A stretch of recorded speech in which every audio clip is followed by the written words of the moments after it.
Olá! 7.500 quilômetros de praias, a maior floresta tropical do planeta. Deserto, parques naturais, carnaval e cidades históricas. Não precisa muito mais para saber que tudo isso é o Brasil. Então agora eu pergunto, por que um lugar com tanta diversidade atrai tão poucos turistas? Em 2016, com a Olimpíada e tudo, recebemos 6 milhões e 600 mil estrangeiros. Você sabe quantos visitantes a Torre Eiffel recebeu em 2015? Só a torre, quase 7 milhões.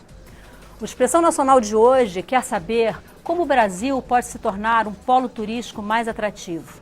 E para responder essas e outras perguntas, eu recebo hoje o deputado Herculano Passos, do PSD de São Paulo. O também deputado Paulão, do PT de Alagoas. Marco Ferraz, que é presidente da Associação Brasileira de Cruzeiros Marítimos, CLIA Brasil. E Vinícius Lumertz, presidente da Embratur. E a gente ouviu, a produção do nosso programa, ele ouviu o nosso produtor, o Fábio Henry, ele ouviu o Leonardo Marques, que é daquele site Melhores Destinos. O Melhores Destinos é hoje o maior site de promoção de passagens aéreas do Brasil, que, entre muitas informações, oferece dicas para comprar passagens aéreas promocionais e reservar hotéis com desconto.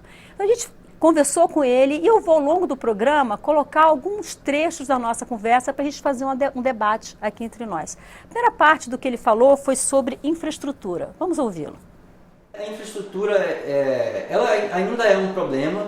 A gente, principalmente grandes capitais que não tem metrô, isso dificulta um pouco a locomoção, porque basicamente uma cidade que tem engarrafamento e não tem um sistema de metrô eficiente, isso dificulta muito o tráfego do turista na cidade. As grandes capitais, ela não é tão deficitária. Ela é mais relevante quando a gente vai para destinos turísticos importantes que estão um pouco afastados. Então, por exemplo, se você pegar Maragogi, toda a costa de Alagoas, que é uma região ali que é super atrativa para o turismo, a infraestrutura é muito precária. Assim, não tem nem estradas boas não tem para chegar nessas cidades. Se você for ver outros destinos também com forte... destinos que são muito atrativos, tipo Jalapão, Lençóis Maranhenses, Jericoacoara, Canoa Quebrada, são destinos que têm um potencial enorme e que a infraestrutura deixa a desejar. Deputado Paulão, já que seu estado foi mencionado, né, Alagoas, qual a análise que o senhor faz desse tipo de problema que a gente tem, que é o problema da logística, o problema da locomoção?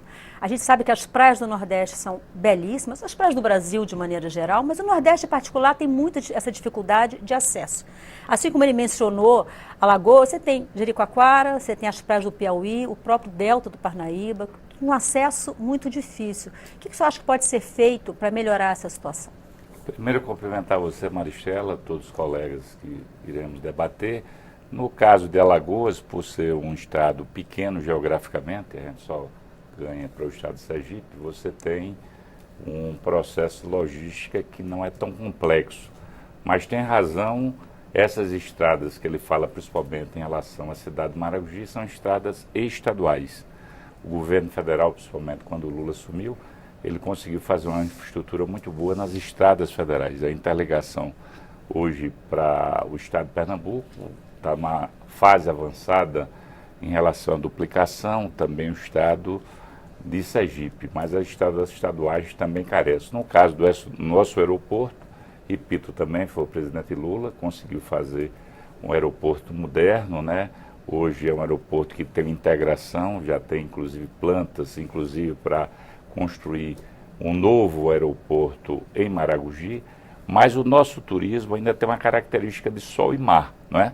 Tem um centro de convenções, que tem um papel fundamental, que era uma lacuna que existia.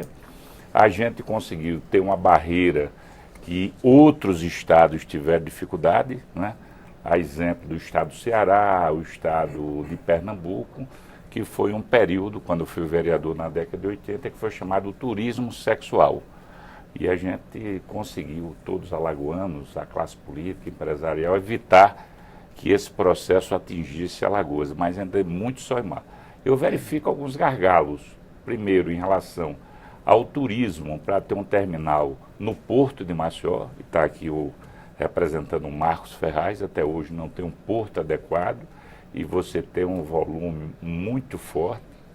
Verifico também que é necessário a gente discutir que eu acho que vai ser um debate que vai ser aprofundado aqui. Melhorou muito esse processo de translado via aérea, né? Inclusive os segmentos mais populares agora começam a diminuir, o papel do turismo e o papel, inclusive, o preço do combustível tem uma singularidade muito forte. E a outra questão é a segurança, né? Então, Maceió, você que conhece bem aquela orla marítima nossa, do Cais do Porto ao Hotel Jatiuca, que foi uma referência no campo do turismo, no bairro da Mangabeira, você tem o IDH da Dinamarca, que é o maior do Brasil.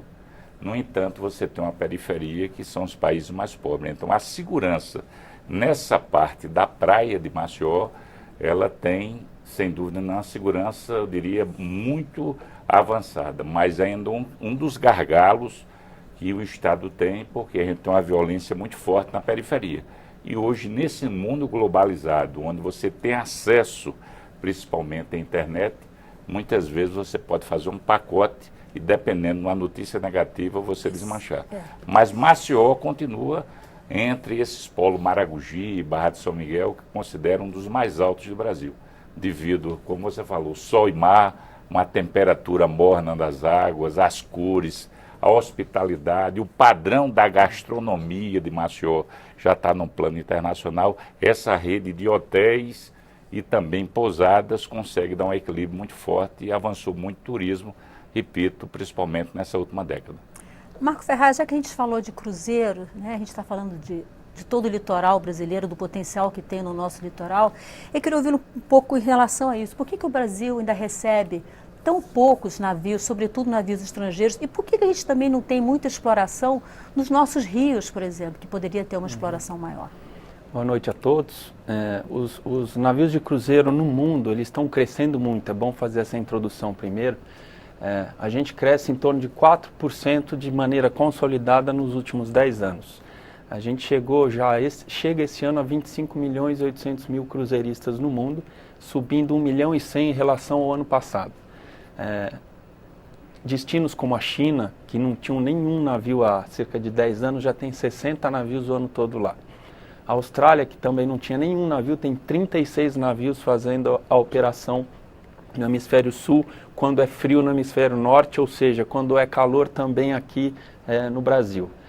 O Caribe tem 38% dos navios do mundo e Europa tem 29%.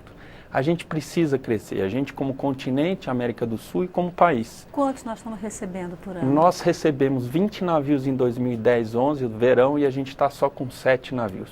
A gente teve uma situação muito difícil nos últimos 6 anos, de 800 mil cruzeiristas, a gente está com 400 mil cruzeiristas. Por que isso? Principalmente porque a gente não tem competitividade.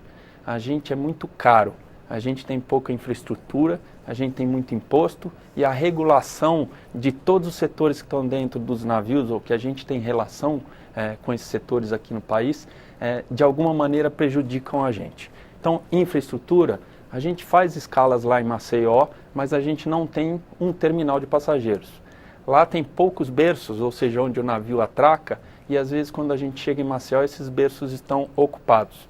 E a gente tem que pagar para esses berços desocuparem e a gente atracar o nosso navio.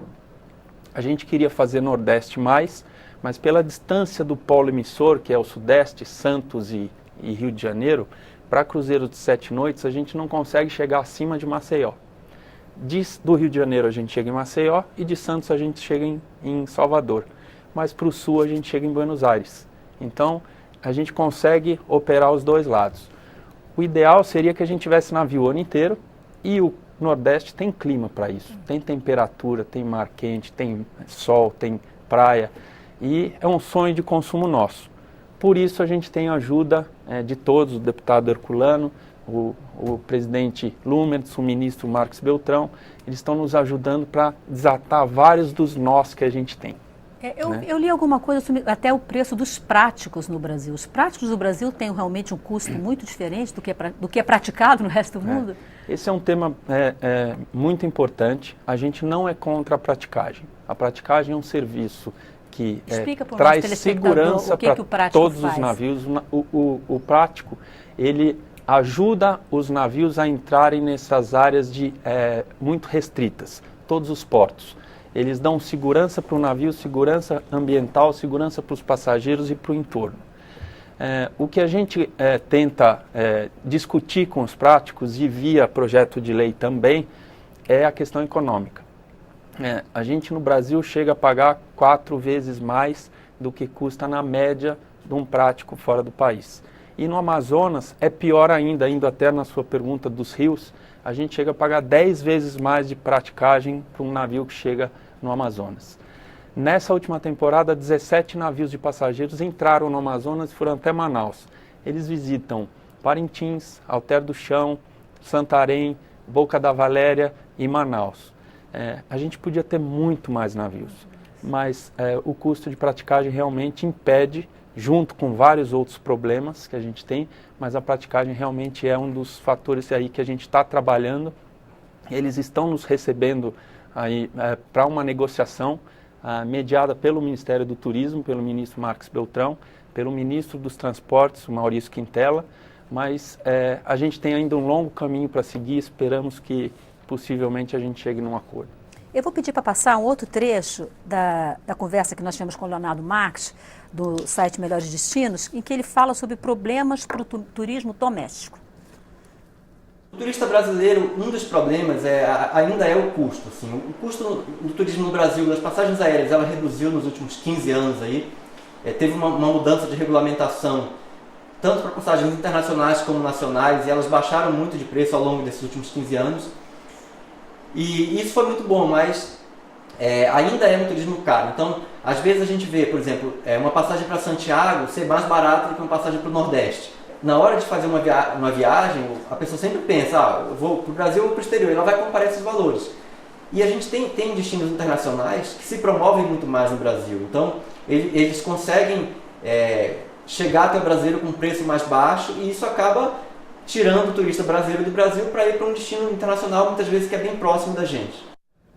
Deputado Herculano Passos, PSD de São Paulo. Deputado, o senhor que é presidente da Frente Parlamentar Mista em Defesa do Turismo, né? Reúne as duas casas, Câmara e Senado.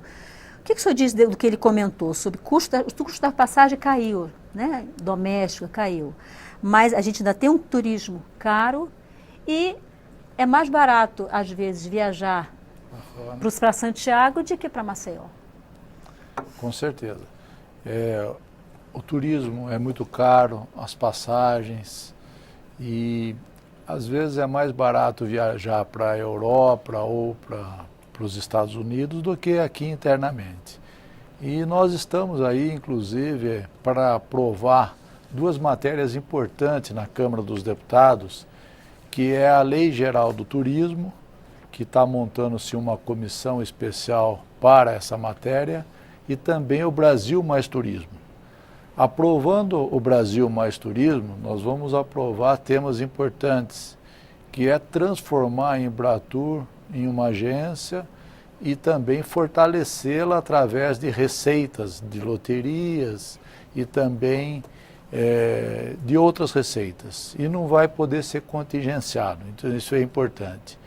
E uma outra matéria que é justamente para abrir o capital das empresas aéreas aqui no Brasil. Consequentemente, abrindo o capital, haverá uma concorrência maior. Automaticamente vai diminuir o custo das passagens aéreas internamente no Brasil. Então é essa matéria que nós vamos trabalhar para ser aprovada aqui na Câmara dos Deputados. Atualmente existe um limite de 20%, né? 20% hoje é o limite e a proposta é abrir até 100%. Então nós estamos falando basicamente de 2 projetos de lei. Nós estamos falando do projeto de lei 7425, que é o que trata da mudança da natureza da Embratur e da questão da abertura do capital das empresas, e do projeto 7413, que altera a Política Nacional de Turismo, dá uma nova roupagem. A Lei Geral do Turismo. Para essa política que é de 2008. Então agora o presidente da Embratur, Vinícius Lumertz, presidente, para comentar tudo que foi falado de segurança, infraestrutura, custos. São muitas coisas ao mesmo tempo, então é difícil, em pouco tempo, sumarizar, mas para fazer mais fácil, no final, acho que o Marco tocou num ponto que é competitividade, né? É preciso ser produtivo, né? Para que você tenha preços mais baixos, né? Você consegue isso com escala. O Brasil tem um custo de impostos e juros que afeta toda a cadeia econômica, né?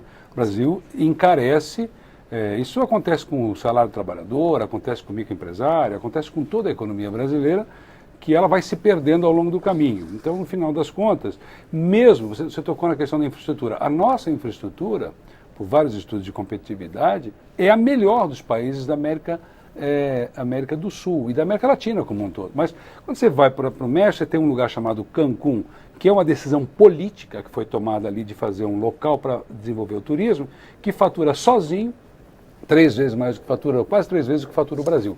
Um local. Então é decisão política. Essas áreas especiais de interesse turístico, como a Disney, no caso de cassinos, que é uma polêmica, mas aqui eu acho que vai bem comentar também a questão de Las Vegas, esses lugares geram 50, 60, 80 bilhões de receita. Então, assim, o que tem pela frente aqui no Brasil e no mundo é uma questão de geração de empregos. Nós vamos ter um problema muito grave de geração de empregos pela transformação tecnológica. E o turismo é uma resposta, é uma alternativa para a geração de empregos pelos 53 setores da economia que ele toca, porque é uma dimensão econômica. E o Brasil não tomou a decisão pelo turismo. Vários países tomaram essa decisão, investem muito mais, e essas mudanças que o deputado Herculano falou são uma decisão nessa direção, né, de transformar o turismo em negócio. O deputado falou, nós falamos aqui sobre Maceió, falamos sobre Alagoas, a segunda maior economia do estado, depois da sucroalcooleira, é justamente a do turismo, que vem ajudando aquela economia, como no meu estado, Santa Catarina, 12,5% do PIB. Mas nenhum estado do Brasil, isso é colocado no topo da agenda econômica, nem no topo da agenda política. E é um paradoxo, porque deveria estar sendo colocado, porque em outros países já está acontecendo. Nós estamos demorando muito, perdendo muito tempo. Na retomada de desenvolvimento desse país, que vai acontecer em algum momento aí pela frente, talvez já no ano que vem, e em seguida, nós esperamos quanto antes, nós teremos geração de negócios, teremos demanda, mas não teremos necessariamente empregos ou pessoas capacitadas para ter uma alta performance na economia, principalmente na indústria. Então nós vamos ter que recorrer ao setor de serviços, né? E o Brasil tem o maior potencial para o turismo no mundo. Isso aqui foi tocado indiretamente. Nós fomos votados agora o país mais lindo do mundo. Nós somos considerados o país com o maior potencial natural para o desenvolvimento do turismo no mundo, o 8º em cultura pelo Fórum Econômico Mundial. Mas, quando nós olhamos o ambiente de negócios para o turismo, nessa lista de 140 países, nós aparecemos em 137º pior para montar um negócio. Então, para fazer uma marina, para fazer o negócio dos cruzeiros, desenvolver nas cidades históricas como Cusco, como aqui Cartagena de las Índias, o próprio Estado brasileiro dificulta, porque existe um sentimento quase que de preconceito contra a atividade empresarial do turismo, né? E isso precisa ser rompido, isso precisa ser entendido que esse país que virou com um conjunto de impostos e juros, precisa libertar essas forças produtivas do pequeno, do médio empresário, para que eles possam produzir e gerar empregos ao mesmo tempo. E o turismo pode fazer isso. Em todos esses campos existem muitos empecilhos. O que esses programas agora estão buscando fazer é justamente criar um melhor ambiente de negócio, porque nós não podemos ser apenas melhores que Botsuana e 2 outros países. E eu falo de marinas, por exemplo, que é o que eu falei aqui, orlas em geral é muito difícil. Você não faria hoje no Brasil, você não colocaria hoje, na questão ambiental, você não colocaria o Cristo Redentor lá em cima, você não faria aquele bondinho. Você não conseguiria fazer, porque hoje está tudo muito conflagrado. Então é preciso ter um outro ambiente de estabilidade jurídica, de consenso em relação a alguns valores, como, por exemplo, a necessidade de desenvolvimento econômico, emprego e renda, nesses vários setores e nesses lugares onde o turismo poderia frutificar. E aí ele teria escala, e tendo escala, você consegue baixar preços. Agora, ser eficiente. Tem uma questão que você falou, a questão de recursos humanos, de mão de obra. O brasileiro não fala inglês. Pois é, não fala inglês. Então, assim, a título de exemplo, eu tive recentemente no Camboja, que em relação a qualquer estado brasileiro é algo muito pequenininho. Um país que há 40 anos atrás estava vivendo uma guerra civil que dizimou 50% da população.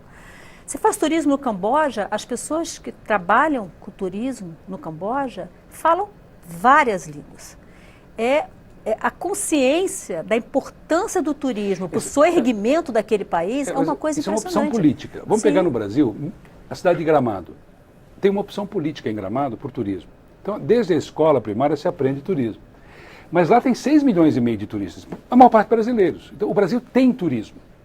Volume, 6 pontos. Eu estive em Balneário Camboriú agora, onde o Ferraz está desenvolvendo aí 20 escalas.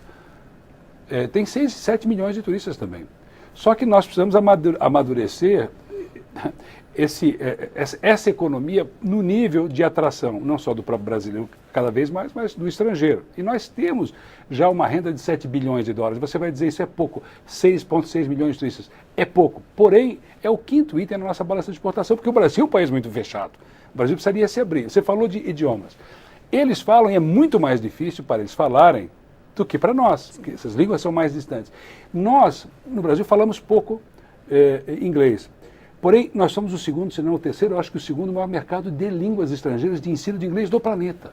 Ou seja, isso já é outra discussão sobre o que é educação no Brasil. Muito se ensina, pouco se aprende. Sim. Porém, mesmo assim, as avaliações que foram feitas na Copa do Mundo, que foram feitas nas Olimpíadas, colocaram o brasileiro como o melhor item de todos. E o brasileiro, a figura do brasileiro foi votada agora na CNN, o povo mais legal do planeta pela CNN. Cool, palavra cool, legal, bacana, porque foi o grande ativo das pesquisas que o Ministério do Turismo e a Embratur fizeram durante as Olimpíadas. Então, o brasileiro, a natureza, esse é o maior potencial de turismo do planeta. Eu volto aqui só a dizer assim, tem os problemas do Brasil que atrapalham o turismo, porém, a decisão política que países como a França, a Espanha, Portugal, que agora está num estágio maravilhoso de seu modelo turístico.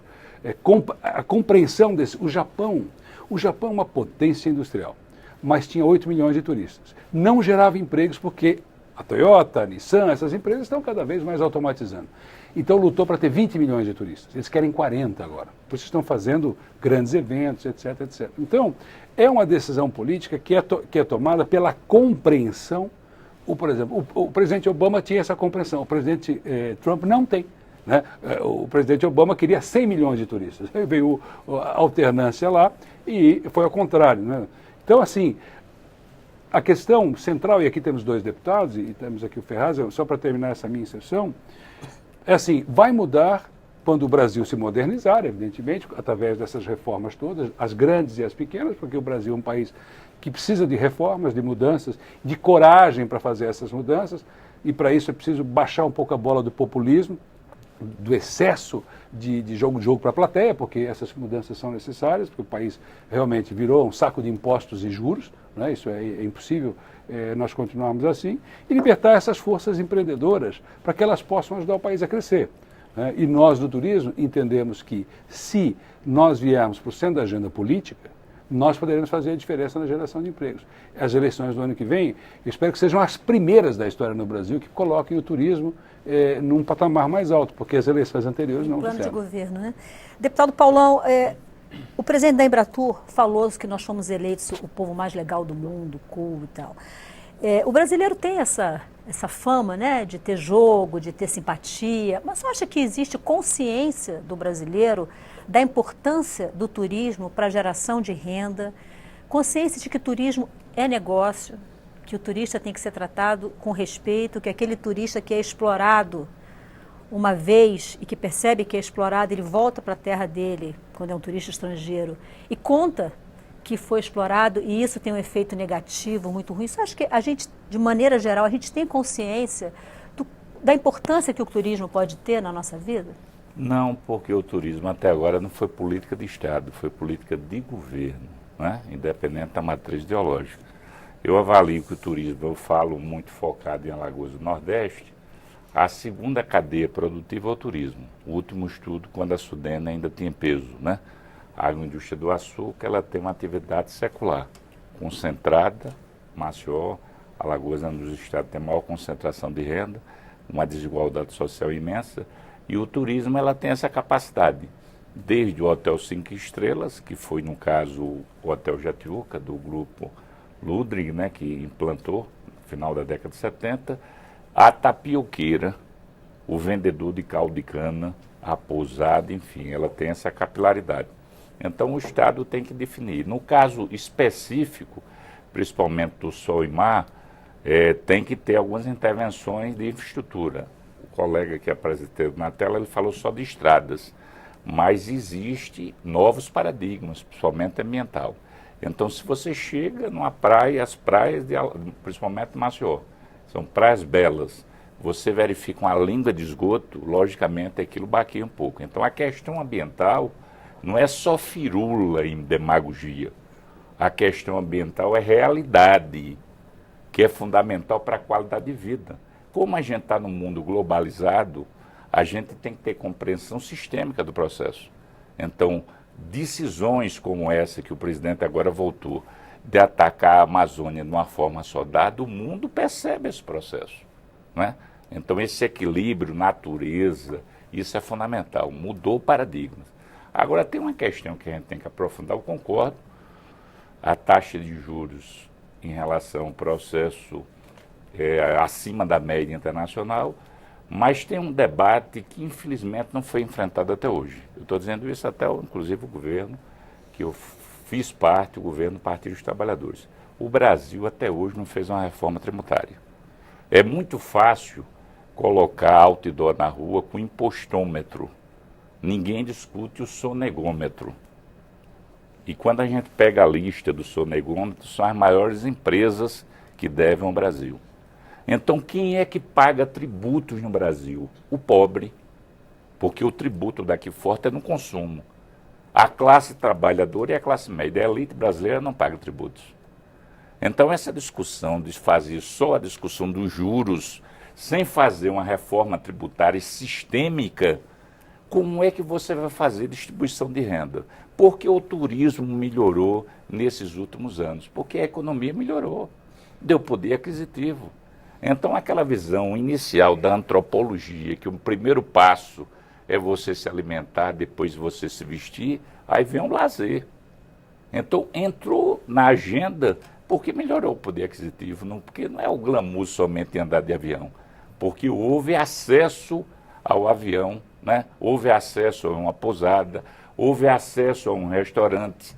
Então, a gente tem que discutir também no processo que ocorre nesse país, do mundo todo, que você tem um equilíbrio, você não tem desigualdade. Você tem pobreza, que é diferente de desigualdade. No Brasil você tem desigualdade. Eu faço o caso de Maceió. A Orla é o IDH da Dinamarca, que é o maior do Brasil, na periferia dos países mais pobres do mundo. Por isso que você tem um nível de violência. Então, esse equilíbrio socioeconômico é fundamental. Então, reforma tributária, numa forma moderna, não é que o mundo, inclusive, assimila, principalmente o mundo europeu, onde você tem que tirar do consumo e trabalhar em relação ao mundo rentista. Então, hoje, para eu comprar um copo com água, eu pago tributos. Mas se eu investir na Bolsa de Valores, eu não pago tributo nenhum.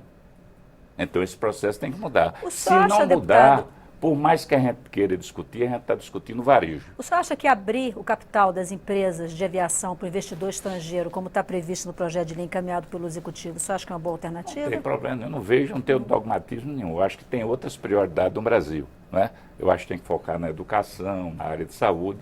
Avalio sim, inclusive também é preciso abrir o capital, agora ao mesmo tempo tem uma visão nacional. Que a Coreia tem um Hyundai, ele não abre mão da sua tecnologia. A Toyota, o Japão não abre mão. Essa visão, dessa síndrome nossa, né, de ficar muito dependente do capital internacional, principalmente essa visão americana, né, essa visão que a gente fica muito macaqueando os Estados Unidos, né, é um termo forte. Então é preciso discutir. A gente tem uma empresa fundamental que é a Embraer. A Embraer só fornece para uma empresa chamada Azul. Tema do Inspeção Nacional da semana que vem. Claro, aí eu pergunto por que ela não pode vender para a Gol, para a TAM, para a Avianca. E uma empresa que ela vende para o mundo. Qual o gargalo que está havendo? Para a Embraer, é claro que ela vende para fora, volta. A gente tem que discutir se dá prioridade à empresa, que ela tem um know-how de tecnologia para o mundo, um avião de qualidade, tem que preservar, mas eu não tenho nenhum preconceito ideológico que melhore as concorrências em relação às empresas. Até porque o custo de passagem, foi dito aqui pelo colega, herculano, se você não programar um final de semana, o final do ano para Maceió, naquele período de 20 a 31 de dezembro, é mais caro do que você ir para Nova York. Se você tirar a passagem em cima da hora. Então, algo está anormal no reino da Dinamarca, né? A gente tem que discutir esse processo. Nós vamos fazer um intervalo e volta já já, não saia daí.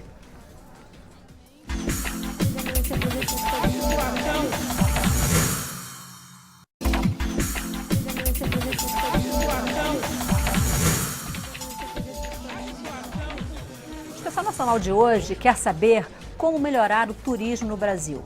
Eu recebo o deputado Herculano Passos, do PSD de São Paulo, o também deputado Paulão, do PT de Alagoas, Marco Ferraz, que é presidente da Associação Brasileira de Cruzeiros Marítimos, CLIA Brasil, e Vinícius Lumertz, presidente da Embratur.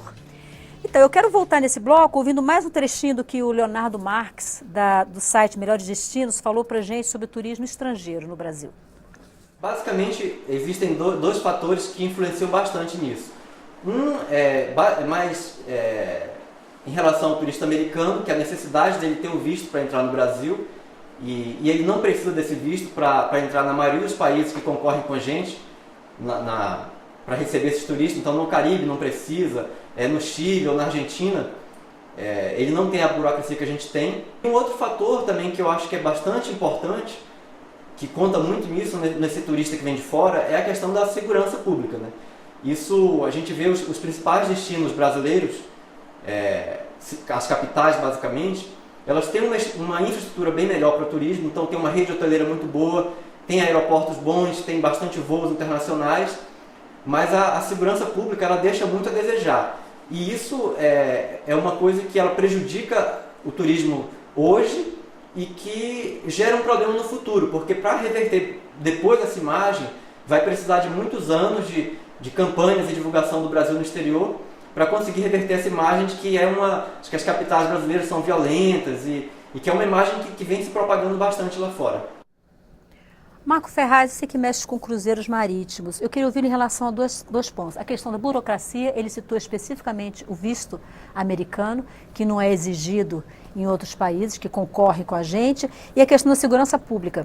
E aí, tem um dado aqui, tem uma ferramenta online do governo britânico, chamado Foreign Travel Advice, Conselhos para Viagem ao Exterior, que chama atenção para o Brasil. Diz lá esse site que o Brasil aparece com alto nível de criminalidade e menciona arrastões, assaltos com arma de fogo e roubos em caixas eletrônicos como um dos nossos problemas. Você que mexe com cruzeiro, que tenta trazer gente de fora do Brasil para cá.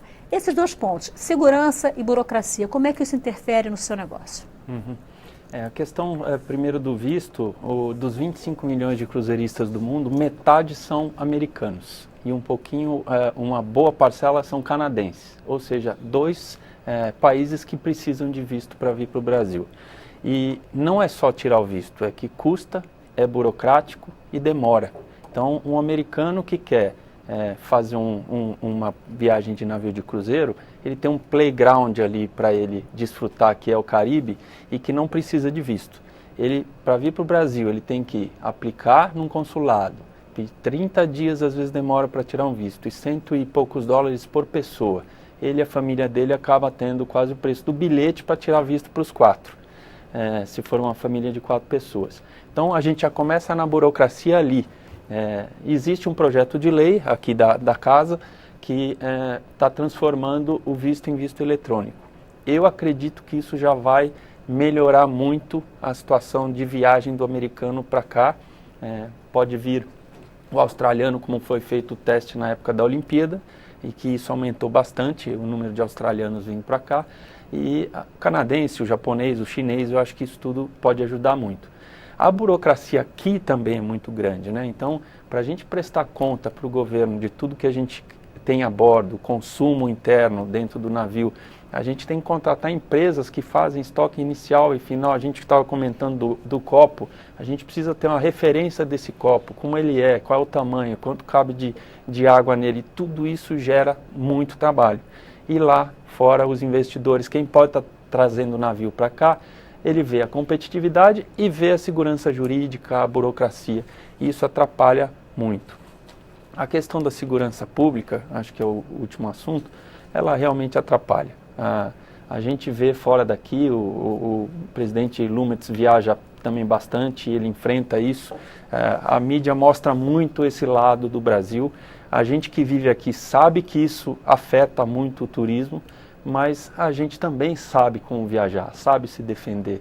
E fora daqui também tem problemas. A gente sabe que tem. O turista brasileiro que vai, eu que trabalho com turismo há 30 anos, já tive diversos problemas com passageiros na Europa, na Ásia, como a gente vê aqui.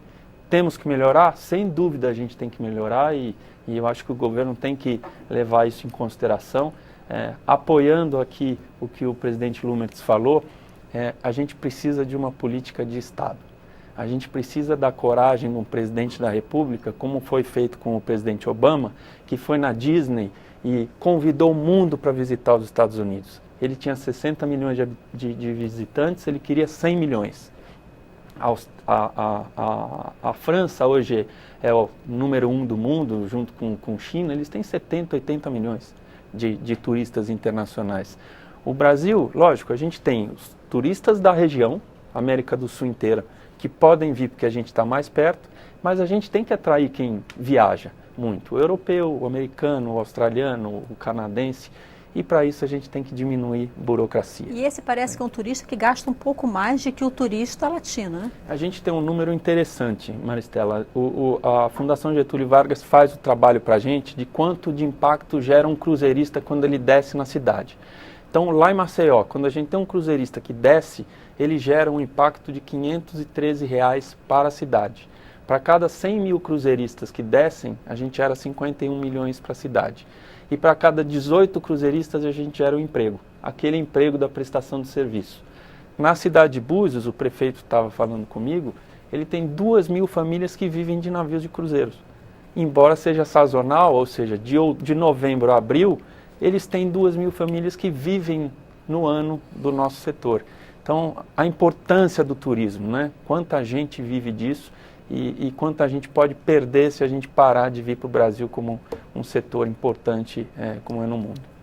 Deputado Herculano Passos, falando ainda um pouco da questão da segurança e da burocracia, a título de ilustração, o Rio de Janeiro ele recebe cerca de 1.400.000 turistas por ano. Salvo engano da minha parte, a cidade brasileira... Esses são os internacionais, né? Isso. A cidade brasileira ainda é a mais conhecida lá fora? Veja bem, São Paulo, na soma, tem um volume maior, mas por conta do turismo de negócio. No turismo de lazer, o Rio de Janeiro disparado em primeiro, e depois nós temos Florianópolis e Foz do Iguaçu disputando, mas esse turista mais do sul, no caso de Florianópolis, já Foz é mais ampliado. Então tem essas nuances. Mas só para corroborar com o que falou o Ferraz aqui, os vistos eletrônicos vão ser implantados esse ano. Nós estamos indo a Miami no dia 7, e isso já vamos colocar de público, o visto norte-americano este ano vai ser eletrônico. Não é como nós queríamos, mas é um avanço. O visto eletrônico é mais prático. Vocês queriam a dispensa do visto? Nós queríamos e tivemos durante as Olimpíadas, mas não conseguimos, mas conseguimos essa boa medida. Isso vai valer para o Canadá, para a Austrália, para o Japão esse ano. E no ano que vem nós queremos chegar, e a nossa luta é chegar até a China, passando por Índia, pelos países árabes, para abrir, porque os nossos concorrentes aqui na América Latina estão fazendo. O deputado Herculano tem sido um grande defensor. Nós estamos com todos os chanceler que bate lá, vira chanceler, os primeiros visitantes são aqui. Nós já batemos na porta para... Então, essa coisa do Brasil, o Brasil demora muito para mudar. O Brasil, eu acredito que é um país que vai fazer tudo certo no final, mas vai demorar muito, porque vai acomodando, né? E nós precisamos romper um pouco mais, porque os outros países estão indo mais rápido. Eu acho que nós precisamos, a Argentina rompeu, né, com essas barreiras todas, então eu acho que não há mais como esperar muito tempo, porque nós vamos perdendo gerações. A diferença entre uma pessoa empregada e uma pessoa desempregada pode ter efeito, tem efeito borboleta, Isso tem um efeito, como na física, por muitas gerações. Porque o filho de uma pessoa empregada poderá ser alguém a mais, e seu neto e seu bisneto. Já o filho do desempregado, do desespero, o filho da baixa renda, o filho da droga, isso vai gerando um efeito borboleta de muitas gerações. Então nós não podemos errar, porque quando se perde uma geração, não se perde uma geração. se perdem muitas gerações em consequências diferentes. Então, eu acho que o nível de patriotismo razoável no Brasil hoje seria encarar isso de frente e dizer, olha, vamos dar um tempo e tentar resolver dentro da lógica. O próprio Estado hoje é o maior problema, vamos pegar o turismo, o maior problema do Brasil, diga-se claramente, ainda é o Estado, né? É a lógica do Estado, né? Não no sentido que o Estado seja mau, mas ele não reconhece o turismo. Você falou política de Estado, é porque ele não reconhece, ele vê e não reconhece. Deputado Herculano Passos, então, essa questão da segurança, da burocracia, do visto, né? A questão do visto é uma questão de reciprocidade, né? O Brasil é uma questão diplomática, vamos dizer assim.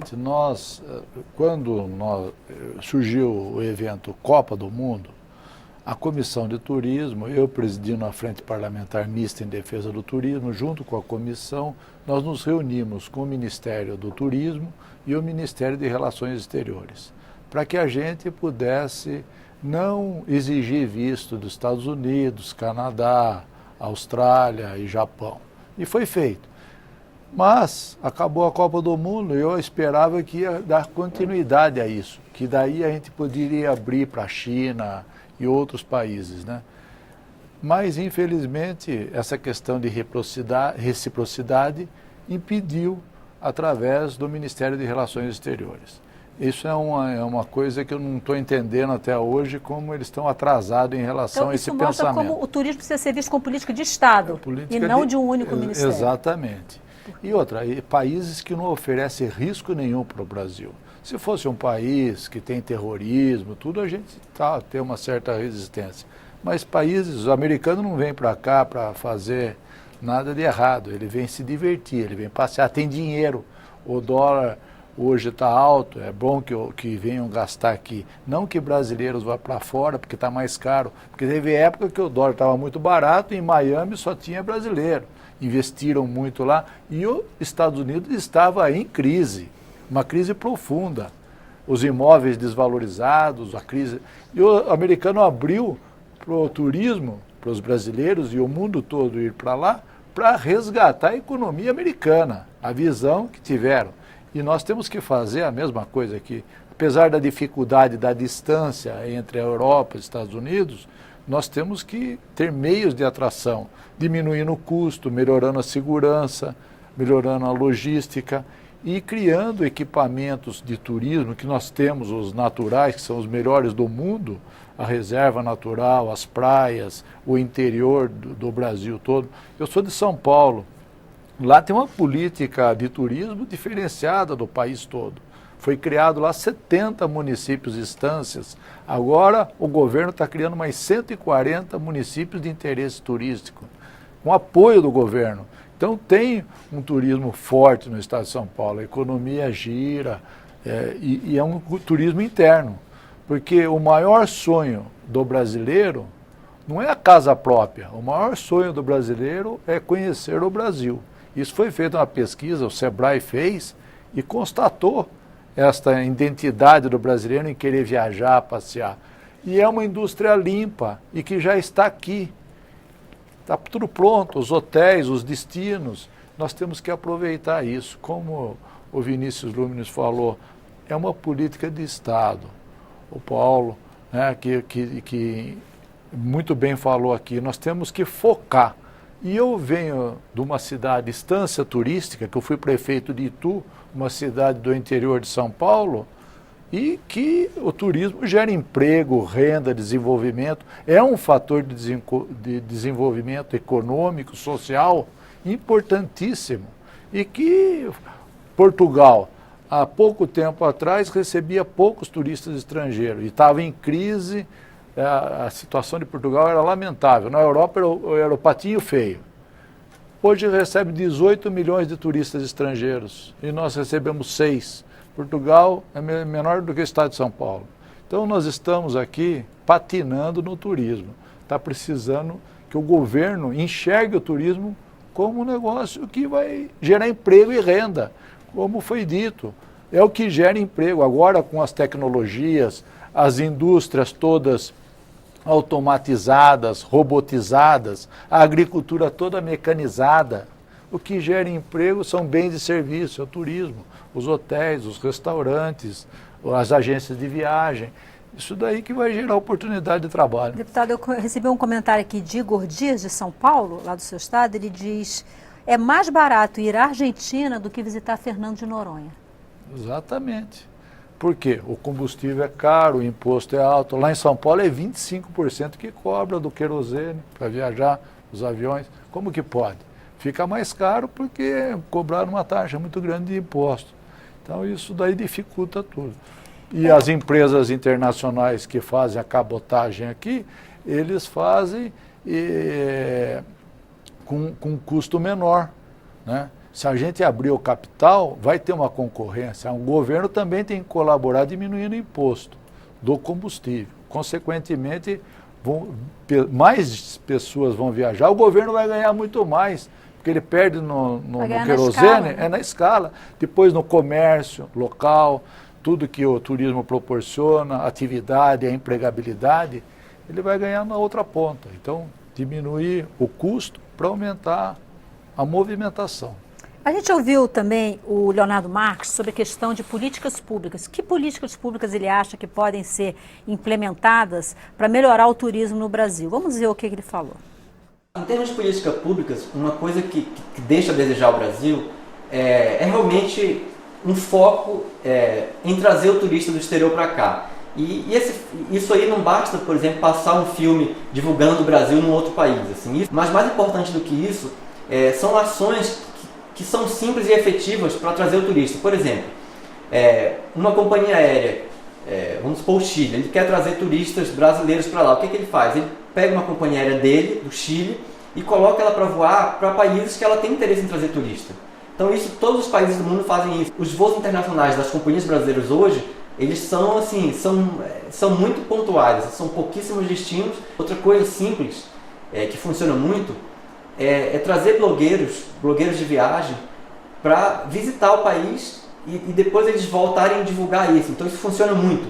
Vários países fazem isso com blogueiros brasileiros. Então eles pegam, sei lá, 15 blogueiros brasileiros, levam para o país dele, o blogueiro passa uma semana lá conhecendo as atrações principais, a pessoa volta, produz um conteúdo super autêntico, que vai ser divulgado para milhões de pessoas e que isso cria uma demanda muito autêntica, porque é um conteúdo autêntico, ali não tem maquiagem, não é uma coisa super produzida, que funciona muito bem.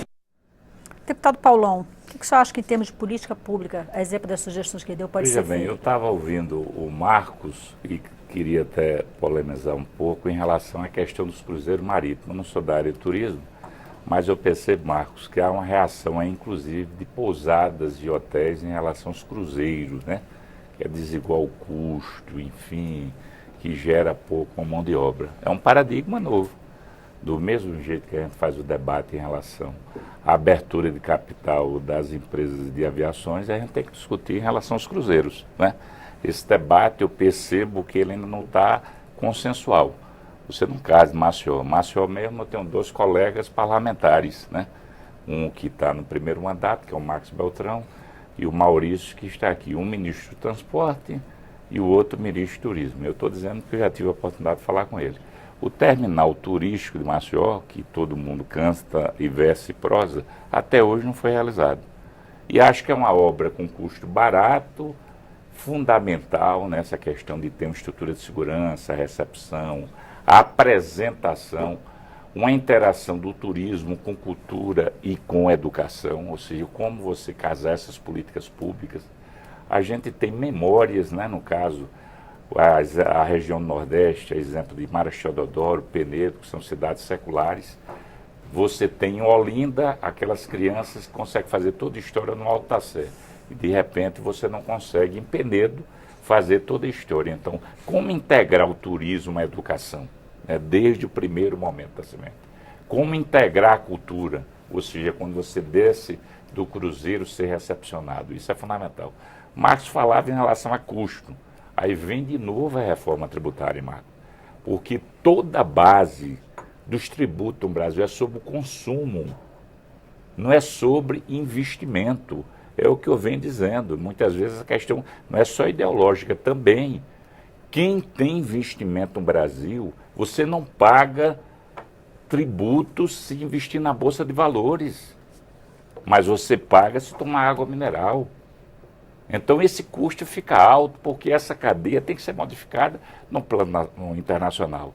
Aí vem a infraestrutura das estradas, a questão da segurança, da cabotagem, fazer uma interligação, a questão que foi levantada pelo colega Herculano, o tributo do relativo ao consumo, né, do querosene da aviação, uma boa parte fica com o Estado, e o Estado não quer abrir mão, porque hoje pesa muito na sua arrecadação o tributo sobre energia, telefonia e sobre o querosene.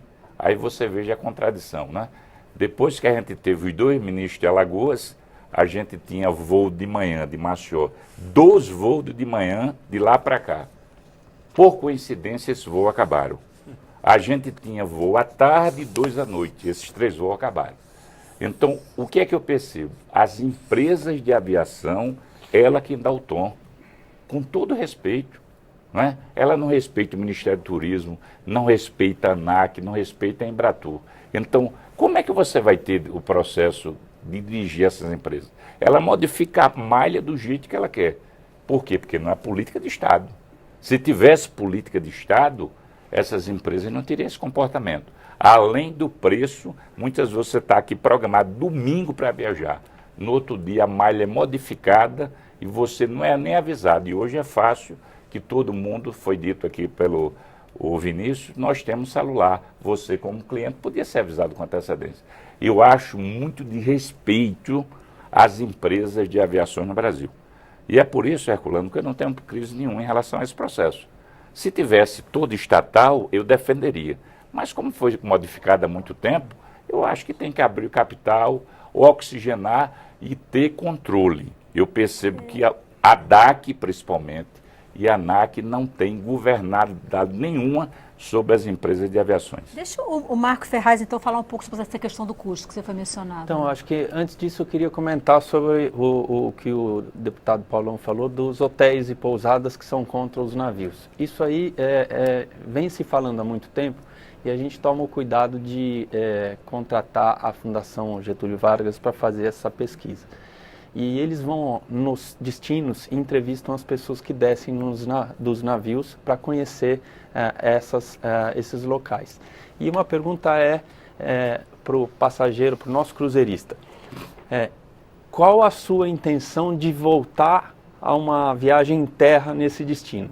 82% falam que querem voltar, porque ficaram muito pouco tempo e eles usaram este pouco tempo que eles estão no destino como uma degustação. É aquele cálice de vinho que eles gostaram, agora eu vou comprar a garrafa. Então, deputado, está mais do que consagrado de que o nosso cruzeirista volta para o destino para uma estadia em terra. É mais ou menos o que a Flórida segue. Miami hoje ganha muito com o cruzeirista, porque Miami, além de ser um destino de turismo normal, ela serve para o pré e o pós-cruzeiro, porque muitos dos navios saem de Miami, de Fort Lauderdale, de Tampa e de Cabo Canaveral. A Flórida soube lidar com isso. O navio é uma vitrine para o destino. A gente vai promover o destino lá fora, nos navios que estão na Europa, nos navios que estão no Caribe. Olha, tem um itinerário que passa pelo Brasil, por Maceió, por Búzios e etc. Então, inclusive Búzios, a gente tem um acordo com a hotelaria local que ela recebe o cruzeirista na porta do navio e ela faz promoções. Por exemplo, fique 4 e pague 3. Tenha 10% de desconto na sua próxima estadia. Venha com a sua família. Estamos esperando na próxima temporada. Então a gente hoje lida muito bem com isso, não só no Brasil quanto fora. De custos, deputado Herculano, a gente é igualzinho à aviação. A gente paga ICMS de combustível e a gente tem um brinde, que a gente paga PIS e COFINS que só a gente paga. O navio de carga que está do lado, ele preenche, ele abastece o tanque dele com a mesma bomba, não pagando PIS e COFINS, e a gente paga. A gente tem uma lei que exige que a gente pague PIS e COFINS no fretamento e no combustível. Mas se a gente for para Buenos Aires, a gente não paga. A mesma coisa da aviação. Então, um cruzeiro que vai de Santos para Buenos Aires, Punta del Este e Montevidéu, Abastece lá. não paga PIS/COFINS aqui, nem ICMS. Se ele for para Salvador, Maceió, ele paga.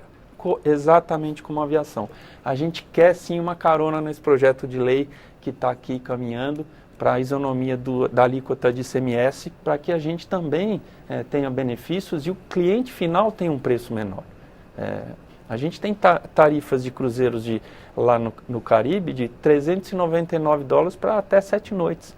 A gente queria ter isso aqui também, com tarifas muito baixas. E aqui ainda divide em 10, né? A gente tem as 10 vezes que só o Brasil tem. É uma coisa nossa e funciona muito bem. Marco Ferraz, presidente da Associação Brasileira de Cruzeiros Marítimos, muitíssimo obrigado também por sua presença aqui. Deputado Herculano Passos, PSD de São Paulo, muitíssimo obrigado. Vinícius Lumertz, presidente da Embratur, muitíssimo obrigada por sua participação aqui no nosso debate. Deputado Paulão, PT de Alagoas, muito grata também por sua participação. Você de casa que nos acompanhou, que participou, muito obrigada. Na próxima semana, o nosso debate vai ser o pacote de privatizações lançado pelo governo federal. Eu sou Maristela Santana e o Expressão Nacional volta na próxima terça, às 9 da noite, ao vivo, aqui na TV Câmara. Até lá.